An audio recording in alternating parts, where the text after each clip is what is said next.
देश के 4 राज्यों राजस्थान, मध्य प्रदेश, छत्तीसगढ़ और तेलंगाना के विधानसभा चुनाव के नतीजों के लिए काउंटिंग जारी है, लेकिन हर तरफ मध्य प्रदेश की चर्चा जोरों पर है।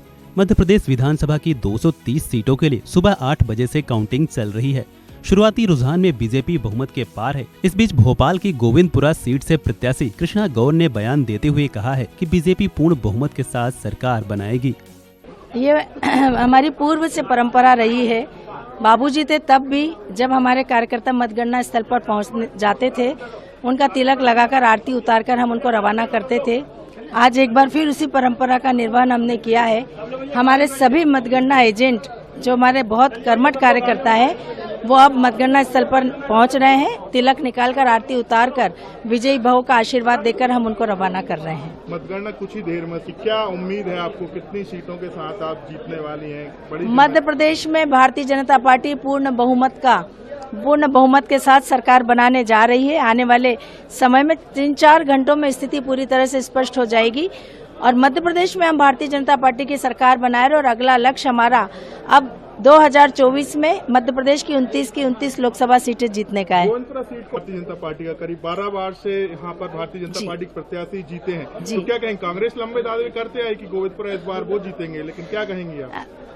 कांग्रेस गोविंदपुरा विधानसभा क्षेत्र में कांग्रेस के लिए कोई स्थान है ही नहीं, क्योंकि कांग्रेस की नियत, चित्र सब बहुत अच्छी तरह से समझ गए हैं और इसलिए कांग्रेस की नीतियों को गोविंदपुरा की जनता ने हमेशा से नकारा है। भारतीय जनता पार्टी की विचारधारा गोविंदपुरा विधानसभा क्षेत्र की जनता के मन और मस्तिष्क में है और वो चाहती है कि देश और प्रदेश में भारतीय जनता पार्टी का शासन होना चाहिए, क्योंकि भविष्य अगर प्रदेश और देश का उज्जवल है तो भारतीय जनता पार्टी के हाथों में ही है और इसलिए गोविंदपुरा की जनता बार बार भारतीय जनता पार्टी को आशीर्वाद देती है। इस बार 12वीं बार भी हम प्रचंड बहुमत से कमल खिलाने जा रहे हैं, हमारा पूरा विश्वास है। आज हमने अपने सभी कार्यकर्ताओं का विजय तिलक लगाकर आरती उतारकर यहाँ से उनको आत्मविश्वास से भरकर मतगणना स्थल पर रवाना किया है। निश्चित रूप से जब हम सर्टिफिकेट लेंगे तो अब एक बेहतर परिणाम के साथ लेंगे। बाबूलाल गौर जी बाबूजी थे तो ऐतिहासिक जीत होती थी जो कि प्रदेश भर में नंबर 1 या नंबर 2 रहती थी। इस बार क्या उम्मीद है आपको, कितनी वोटों से आप जीतने वाले? निश्चित रूप से उसी परंपरा को हम कायम रखेंगे। लेकिन कांग्रेस जो एग्जिट पोल को नहीं मान रही है, वो कह रही है एग्जिट पोल। देखिए, कांग्रेस का ईवीएम विलाप प्रारंभ हो गया है। कांग्रेस को अपनी हार समझ में आने लग गई है। थोड़े 5 घंटे देख लीजिए, सिर्फ 12 बजे के बाद कांग्रेस सारा ठीकरा ईवीएम पर फोड़ेगी, क्योंकि अब उसके पास बोलने के लिए कुछ बचा नहीं है। कितनी सीटें आपके हिसाब?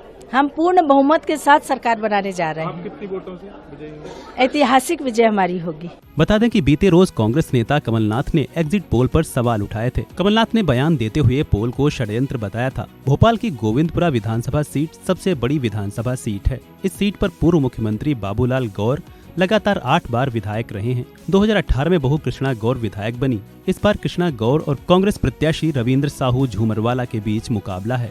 बहरहाल देखना होगा फाइनल नतीजे किसके पक्ष में जाते हैं। इस खबर में इतना ही। अन्य अपडेट्स के लिए बने रहिए वन इंडिया हिंदी के साथ।